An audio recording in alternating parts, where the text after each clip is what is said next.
Друзья, всем привет! С вами, как обычно, Глеб Соломенко, для друзей Егорыч. Значит, смотрите, у меня не так давно был очередной поход трехдневный. Мы там с шатром ходили с ребятами и так далее. Очень многие померзли. Проблемы были с дровами, в частности, с сухими дровами. Практически их не было в том месте, где мы остановились. И я увидел, как немаленькое количество людей, опытных туристов, во-первых, ощутила на себе проблему с разведением костра, это раз. Вот, хотя люди уже в походы много-много ходили, опытные довольно-таки.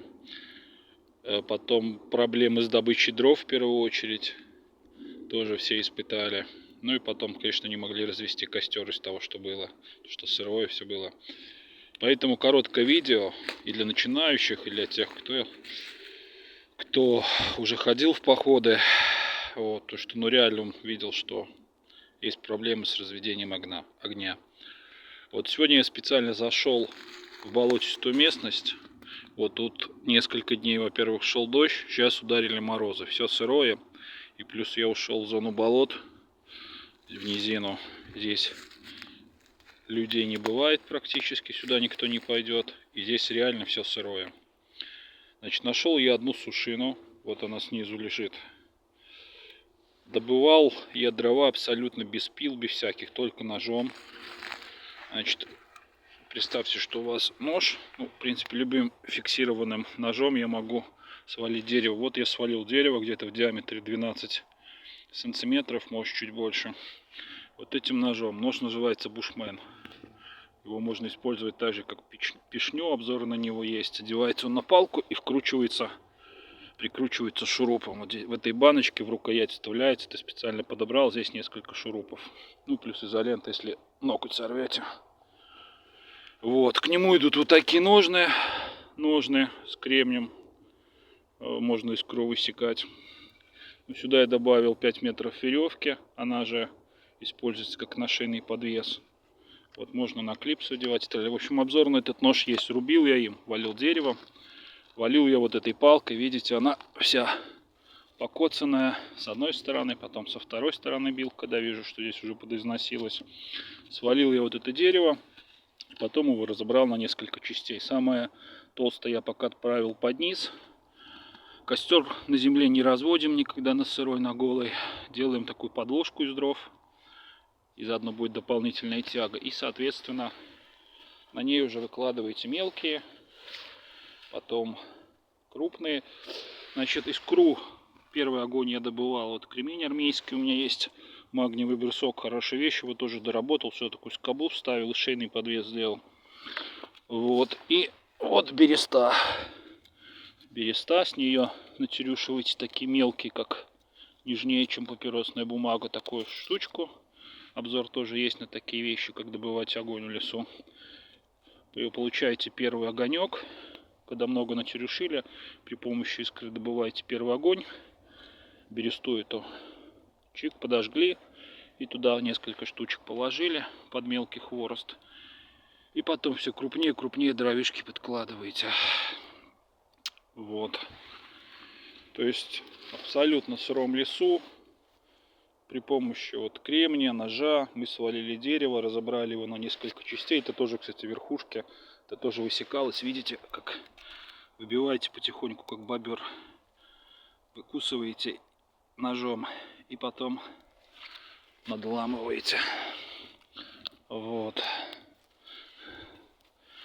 Соответственно, вот мы с вами поставили костер в абсолютно мокром сыром лесу, плюс еще и промерзшем. Есть такие ситуации, рекомендую всем иметь, кстати, как лайфхак. Если вы совсем печальные, не можете ничего сделать и замерзли, и дрова сырые, то есть делайте щепу. Вот я сегодня эту штуку не использовал, но иногда она пригождается. Это масло подсолнечное, чтобы оно не разливалось, 1 к 10. Когда это все дело топил, добавлен воск, кусочек пчелиный. Из кордона такая бабочка сделана. То есть, если совсем дрова сырые, берете вот такую проволочку, но лучше иметь с собой в рюкзачке. Делаете такое кольцо с подвесом, поставили под какой-нибудь веткой, щепу проволокой скрутили, допустим, для разведения костра, там 7-8 таких полосочек, это нарубили ножом, либо топориком, связали это все, эту штуку разводите. У вас получается такой довольно-таки факел, и над ней подвешиваете ваши в пучке сырые дрова для растопки. 3-4 минуты вот эта штука, она коптит, но она за 3-4 минуты просушивает ваши дрова. Как только вы увидите, что они задымились и загорелись, хотят гореть в пучке, значит, все это дело глушите, останавливаете и начинаете выкладывать начальную стадию костра. То есть вот эта штука может реально спасти вам жизнь, если вокруг все сырое. Ну, сегодня, повторюсь, я не использовал ее. Такую крышечку подобрал к ней. Но это в рюкзаке лежит у меня. Если что, всегда можно мультитулом отщипнуть кусок проволоки сантиметров 50-60 и подвесить дровишки над этой штукой. Также можно, если вы экстренно замерзли, тоже деморализованно и у вас руки не работают, можно вот у меня в рюкзаке, видите, рюкзак висит на деревце, в рюкзаке у меня есть, сейчас мы быстро достанем, такая фляжка, можно в любой пластиковой бутылке носить, можно еще что-то. Фляжка на 200 мл, это от вискаря. Здесь чистый спирт этиловый, 90 с чем-то процентов.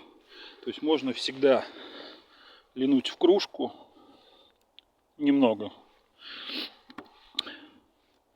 допустим, и туда салфеточкой кусок макнули, зажигалкой подожгли, хоп, и у вас открытый живой огонь. Но не от дров, а от спирта. Можно быстро руки согреть, как говорится, восстановиться. Вот также можно, когда вам лень, пожарить сало какое-нибудь на этом открытом огне. То есть и согреться, и сало, и чай я кипятил не раз. Там специальные приспособы есть. Вот. А это дополнительная ночная для палатки спиртовая горелка, сделанная из кофе. Тоже вот зимой, когда ночуешь, это туда. Спиртовку снизу подогрел, чтобы спирт разогрелся даже на холоде, в палатке поставил на что-нибудь. Вот, на деревяшечку какую-то. И вот это обогреватель. То есть он нагревает, то есть тоже замерзнуть в палатке вы не замерзнете. Горит очень долго на спирту, не коптит.